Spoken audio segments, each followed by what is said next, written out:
بچے کو گود دینا مادہ تولید کی سپردگی، کرائے کی کوکھ۔ اپنے والدین سے پرورش پانا بچے کا بنیادی اور فطری حق ہے۔ والدین کا اپنی اولاد کسی دوسرے کی گود بھرنے کے لیے اس کے سپرد کر دینا بچے کے بنیادی حقوق کے خلاف مجرمانہ اور سنگ دلانہ اقدام ہے۔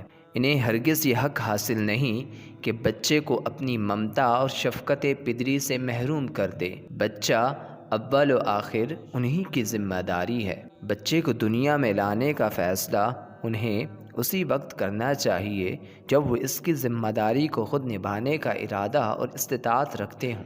بچے کو کسی دوسرے کے حوالے سوائے اس مجبوری کے نہیں کیا جا سکتا کہ والدین دنیا سے رخصت ہو رہے ہیں یا وہ بچے کو پالنے کے قابل نہیں رہے۔ اس کے باوجود بچے سے اس کے حقیقی والدین کی شناخت چھینی نہیں جا سکتی۔ یہ اس کا بنیادی حق ہے، اس سے اس کا جذباتی تعلق ہوتا ہے۔ یہی دین کا حکم ہے، ارشاد ربانی ہے، اور خدا نے نہ تمہارے منہ بولے بیٹوں کو تمہارا بیٹا بنا دیا ہے، یہ سب تمہارے اپنے منہ کی باتیں ہیں، مگر اللہ حق کہتا ہے اور وہی سیدھی راہ دکھاتا ہے۔ تم منہ بولے بیٹوں کو ان کے باپوں کی نسبت سے پکارو، یہی اللہ کے نزدیک زیادہ قرین انصاف ہے۔ پھر اگر ان کے باپوں کا تم کو پتہ نہ ہو تو وہ تمہارے دینی بھائی اور تمہارے حلیف ہیں۔ تم سے جو غلطی اس معاملے میں ہوئی ہے اس کے لیے تو تم پر کوئی گرفت نہیں، لیکن تمہارے دلوں نے جس بات کا ارادہ کر لیا اس پر ضرور گرفت ہے، اور اللہ بخشنے والا ہے، اس کی شفقت ابدی ہے۔ والدین بچے کی شخصیت اور پرداخت میں صرف اتنا ہی تصرف کر سکتے ہیں جو بچے کے حق میں ہو، اس کے خلاف کسی تصرف کا انہیں کوئی حق نہیں۔ جس طرح وہ بچے کو قتل نہیں کر سکتے، اسے بیچ نہیں سکتے، اسی طرح وہ اسے اپنی ممتا اور شخصیت سے محروم کر کے کسی دوسرے کے حوالے بھی نہیں کر سکتے۔ یہ کوئی اعصار نہیں کہ اپنے کسی عزیز کی خالی گود بھرنے کے لیے اپنے جگر کا ٹکڑا اس کے حوالے کر دیا جائے۔ اعصار اپنی ذات کے حوالے سے کیا جاتا ہے، اپنا حق چھوڑا جاتا ہے، کسی دوسرے کا حق تلف کر کے کسی کا بھلا نہیں کیا جاتا۔ لے پالک بچے کو جب یہ علم ہوتا ہے کہ جن کو وہ اپنے حقیقی والدین سمجھتا رہا ہے اس کے حقیقی والدین نہیں ہیں، اس کی دنیا اتھل پتھل ہو جاتی ہے۔ جب وہ یہ باور کرتا ہے کہ اسے گویا ایک زائد شے سمجھ کر کسی کا دل بہلانے یا اس کی تنہائی دور کرنے کے لیے اس کے سپرد کر دیا گیا تھا، تو اسے اپنی توہین کا احساس ہوتا ہے جو اس کی شخصیت کو دیمک کی طرح چاٹتا رہتا ہے۔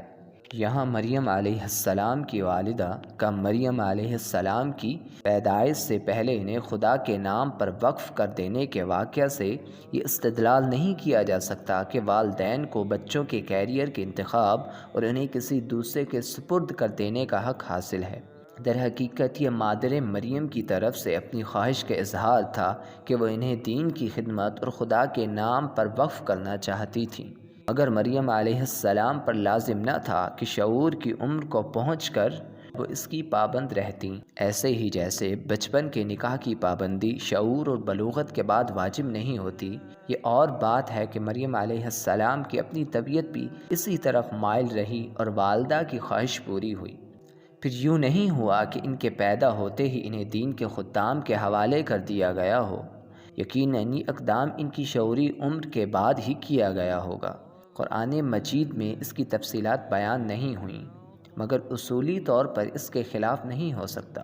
ہم جانتے ہیں کہ ابراہیم علیہ السلام کو جب خواب میں دکھایا گیا کہ وہ اپنے بیٹے اسماعیل علیہ السلام کو خدا کے لیے ذبح کر رہے ہیں، تو انہوں نے اس پر بلا کسی تعویل کے عمل کرنے سے پہلے اپنے بیٹے کی رائے لی تھی، اور بیٹے کی رضامندی کے بعد ہی اللہ تعالیٰ نے اپنی حکمت اور رحمت کی بنا پر مریم علیہ السلام کی والدہ کی اس خواہش کو قبول کیا، مگر یہ کوئی قاعدہ نہ تھا جس کا التزام ضروری تھا۔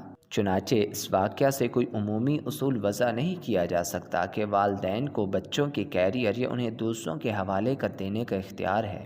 تاہم بچوں کے بہتر مستقبل کے لیے ایسا کوئی فیصلہ کرنا ہی پڑے تو یہ تب ہی کیا جا سکتا ہے جب بچے باشعور ہوں اور ان کی رضامندی اس میں شامل ہو۔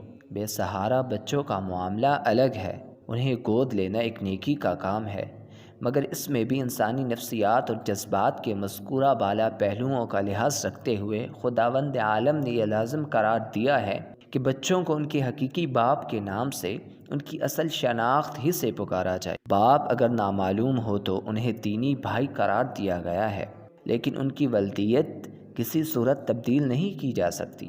یہ ایک جھوٹ ہے جسے گوارا نہیں کیا جا سکتا۔ بچے کی جینیاتی شناخت کی حفاظت، بچے کی نگہداشت میں والدین کی مکمل توجہ میں خلل اندازی سے بچانے کے لیے شریعت میں زنا کو حرام ٹھہرایا گیا ہے، تاکہ والدین کی توجہ اپنے گھرانے سے باہر نہ بھٹکے۔ جنسی تعلق کی حرمت محض اس وجہ سے نہیں ہے کہ اس سے میاں اور بیوی کا حق تلف ہوتا ہے، بلکہ اصلاً اس لیے ہے کہ اس سے بچوں کا حق تلف ہوتا ہے۔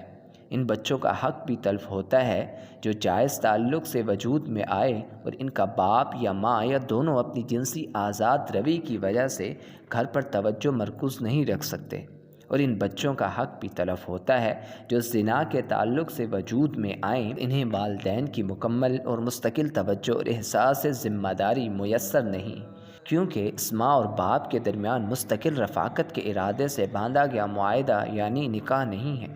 اسی بنا پر مستقل رفاقت کے ارادے کی شک کے بغیر کوئی نکاح در حقیقت نکاح ہی نہیں، کیونکہ اس میں ممکنہ طور پر وجود پذیر ہونے والے بچوں کو ماں اور باپ دونوں کی باہمی پرورش میسر نہیں ہوتی۔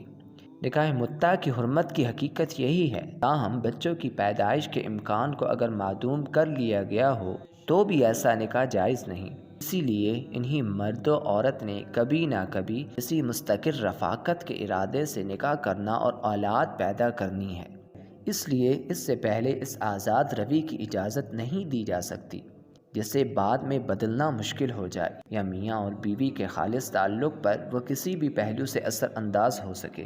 خاندان اور اولاد کی فطری ضرورت اور خواہش سے لوگ عام طور پر عاری نہیں ہو سکتے۔ مستثنیات جو عیال داری سے آزاد رہنا چاہتے ہیں زیر بحث نہیں۔ عمومی قوانین مستثنیات کو مد نظر رکھ کر نہیں بنائے جاتے، مگر ان پر بھی عمومی قوانین کی پابندی کرنا لازم ہوتا ہے۔ پھر یہ بھی طے نہیں کہ ایک شخص جو اس وقت بچوں کی خواہش نہیں رکھتا جانے کب اپنا ارادہ تبدیل کر لے۔ اس لیے شادی کے بعد جو جنسی تعلق مستقل رفاقت کے ارادے سے اپنائے گئے شریک حیات سے ماوراء ممنوع ہے، وہ شادی سے پہلے بھی ممنوع رہنا ضروری ہے۔ اسی اصول پر مادہ تولید کا عطیہ یا سپردگی، سپرم اور ایگ ڈونیشن کا مسئلہ دیکھنے کی ضرورت ہے۔ نکاح کا مطلب محض جنسی تعلق کو جواز فراہم کرنا نہیں ہے۔ یہ عقد نکاح اس تعلق کے نتیجے میں وجود میں آنے والے بچوں کی پرورش اور اس سے پیدا ہونے والے جذباتی تعلق کی ذمہ داریوں کو نبھانے کے لیے باندھا جاتا ہے۔ عورت کے درمیان اگر مستقل رفاقت کے ارادے سے باندھا گیا رشتہ نکاح نہیں ہے تو ان کے مادہ تولید کے امتزاج سے بچہ حاصل کر کے ان میں سے کسی ایک یا کسی تیسرے کے حوالے کرنا بچے کو اس کے حقیقی والد یا والدہ یا دونوں سے محروم کرنا ہے۔ یہی صورتحال زنا میں پیش آتی ہے کہ اس تعلق سے پیدا ہونے والے بچے کو باپ یا ماں اور باپ دونوں کی مستقل اور مکمل توجہ ذمہ داری میسر نہیں آ سکتی۔ اس سے بچے کی حق تلفی ہوتی ہے جس کا اختیار کسی کو نہیں۔ بچوں کی ادارہ جاتی یا سرکاری سرپرستی والدین کی پرورش کا نعم البدل نہیں ہو سکتی۔ چنانچہ جس سبب سے زنا حرام ہے، مادہ تولید کی سپردگی بھی حرام قرار پاتی ہے۔ نطفے اور بیضے کا عطیہ اعضاء کے عطیے جیسا نہیں۔ نطفہ اور بیضہ انسانی وجود کے تشکیلی عناصر ہیں، ان سے پورا انسان وجود میں آتا ہے۔ یہ در حقیقت ایک انسان کو عطیہ کرنے کا معاملہ ہے جس سے باشعور ہونا ہے۔ ایک انسان کو عطیہ کرنے کا اختیار کسی دوسرے انسان کو نہیں ہے، خواہ وہ اس کا والد یا والدہ ہی ہو۔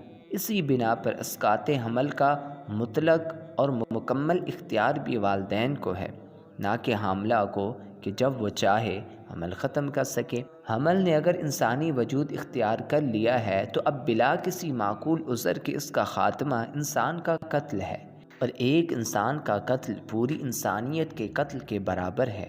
قرآن مجید میں بتایا گیا ہے کہ جنین میں انسانی شخصیت کے ظہور کا مرحلہ مذکور ہوا ہے جو جنین کی نشو و نما کے دوران میں کچھ وقت کے بعد وقوع پذیر ہوتا ہے۔ ارشاد ربانی ہے، ہم نے انسان کو مٹی کے جوہر سے پیدا کیا تھا، پھر اس کو آگے کے لیے ہم نے پانی کی ایک ٹپکی ہوئی بوند بنا کر ایک محفوظ ٹھکانے میں رکھ دیا۔ پھر پانی کی اس بوند کو ہم نے ایک لوتھڑے کی صورت دی اور لوتھڑے کو گوشت کی ایک بندھی ہوئی بوٹی بنایا اور اس بوٹی کی ہڈیاں پیدا کی اور ہڈیوں پر گوشت چڑھا دیا۔ پھر ہم نے اس کو ایک دوسری ہی مخلوق بنا کھڑا کیا۔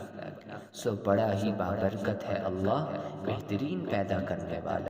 پھر یہ بھی حقیقت ہے کہ اس کے بعد تم کو لازماً مرنا ہے، پھر یہ بھی کہ قیامت کے دن تم لازماً اٹھائی بھی جاؤ گے۔ انشأناہ خلقا آخر سے یہی مرحلہ مراد ہے جب جنین کا حیوانی وجود انسانی شخصیت حاصل کرتا ہے۔ صحیح بخاری کی ایک روایت میں رسول اللہ صلی اللہ علیہ وسلم سے مروی ہے کہ یہ مرحلہ رحم مادر میں نطفے کے تقرر سے 120 دن کے بعد آتا ہے۔ اس حیوانی وجود کا اسقاط بھی کسی عذر کی بنا ہی پر جائز ہو سکتا ہے، مگر انسانی شخصیت اختیار کر لینے کے بعد اس کی حرمت میں بہت زیادہ اضافہ ہو جاتا ہے۔ چنانچہ اسقاط حمل کا فیصلہ والدین کو پوری دیانتداری، خدا خوفی اور آخرت میں جواب دہی کے احساس کے ساتھ کرنا چاہیے۔ میاں اور بیوی کے مادہ تولید سے زائگوٹ بنا کر ادار کی کوکھ یعنی سروگیسی میں رکھ کر بچہ حاصل کرنا، جسے اس کے حقیقی ماں باپ کا نام اور گود ملے گی، اسے رضاعت پر قیاس کرتے ہوئے درست قرار دیا جا سکتا ہے۔ جس طرح رضاعی ماں کے دودھ سے بچے کی پرورش ہوتی ہے، اس معاملے میں یہ پرورش اس کے خون سے ہوتی ہے۔ رضاعی ماں ہی کی طرح سروگیٹ ماں اور اس کے خونی رشتے بچے کے لیے رضاعی محرم ہو جائیں گے۔ رہا معاملہ سروگیٹ ماں کے بچے کے ساتھ جذباتی تعلق کا، تو وہ تعلق رضاعت میں بھی پایا جاتا ہے۔ اس مسئلے کا حل انسان کو نکالنا ہے۔ اسی پر مزید قیاس کرتے ہوئے یہ کہنا بھی درست ہوگا کہ رضاعت کی اجرت کی طرح سروگیسی کی اجرت لینا بھی درست ہے۔ تاہم یہ کرنا چاہیے یا نہیں، اس کا فیصلہ فرد اور سماج کو کرنا ہے۔